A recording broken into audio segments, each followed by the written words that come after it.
Another mainstream talking point is, well, interest rates are going to go up, so gold and silver have to go down. Well, the 1970s speak entirely against that because interest rates went up for the whole decade, and gold went from $35 to $850, $875, whatever. So that's kind of a misnomer, but understand if interest rates go up, it blows up the debt bubble. Think about the U.S. Treasury. I think in the next 12 months, of the 40 trillion or 39 trillion outstanding, I think there's 10 or 11 trillion that has to be refinanced or rolled over. And it rolls over at a higher rate, which means the debt service amount goes up. What happens to and we're starting to see this, what happens to a commercial real estate venture or any corporate venture that have bonds that got to be rolled over? And they were at 3%, and now they're at 6 or 7%. Is that manageable? Will that work? The bottom line is higher rates. We saw Paul Volcker come in 1980 and raise interest rates and continue to raise interest rates, and it worked because it wrung out the speculation, it wrung out the excess, it put the brakes on inflation. But the balance sheets of the world at that time could handle it. The balance sheets of the world today cannot handle higher interest rates. Higher interest rates will blow this debt bubble. And when the debt bubble blows up and credit blows up, trust me, the only assets that you're going to want to own are gold, silver, other commodity companies, and stocks of those companies that you get the certificate for. Because don't forget about the great taking. The plan is to take your assets. You mentioned in passing there the fragility of the extended supply chain that requires availability of credit at many, many, many touch points along the way. This is something that we've talked about with guests, was about preparedness and having a resilient, high fidelity plan that could support you during times of upset or upheaval or dislocation, financial or otherwise, natural disasters, you name it. And the shortening of your supply chain, in other words, if you have your own garden, then you know that the food's coming from the backyard. Otherwise, and that doesn't necessarily, a credit system could go down, and if your garden is still planted and vibrant and growing, and if you have a next door neighbor who does chickens and you have another next door neighbor who does bread or whatever, you guys can work something out.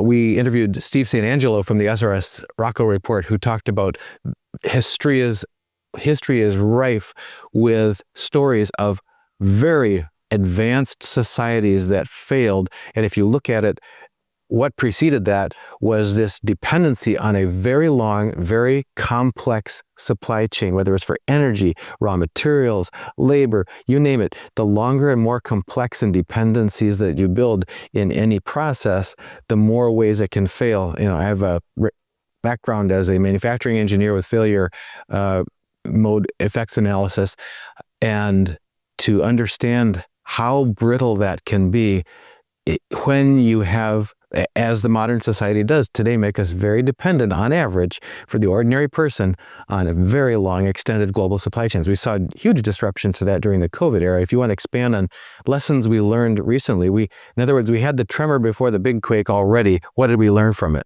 Well, yeah, I mean, go back to COVID. If you needed a pump, for example, for a water well, it was a 5-month wait. I bought 2. I ordered 2 just to have them on hand. Now, if you do that, make sure that you roll the box over once every 2 or 3 weeks so that the oil can move around. Otherwise, you're going to burn your pump out. But the idea is to have things that you will need at some point in time. You'll always be able to find labor.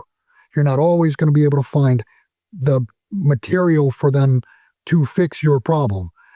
Any more clarity that we've received from the lessons we learned through COVID and so on, other than carrying on hand things like spare parts or assets that you probably won't be able to get in a hurry when there is a major disruption like that?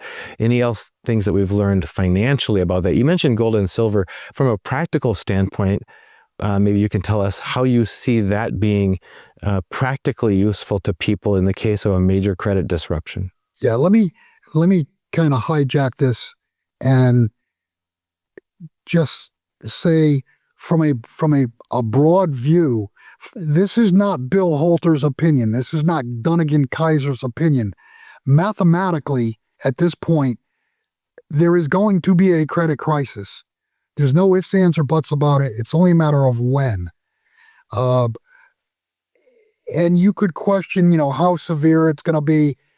The severity is going to be 10 on a scale of 1 to 10 because the credit crisis is going to be centered and probably start. If it doesn't start, it doesn't matter. But once it gets to the U.S., that's it, because the dollar is the world's reserve currency. The U.S. Treasuries are the foundation for basically the entire financial system. So this is not my opinion. This is math.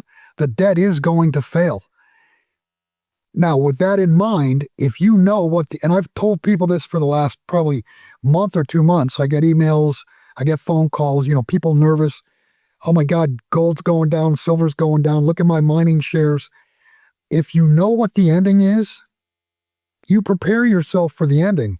Does it matter how you get there or what it looks like? You prepare yourself for that end because, as you just said, what the uses of gold and silver, the uses of silver are to get you to the other side once credit collapses. And the use of gold is so that you have capital when the system begins to reboot. You become a mini bank, if you will.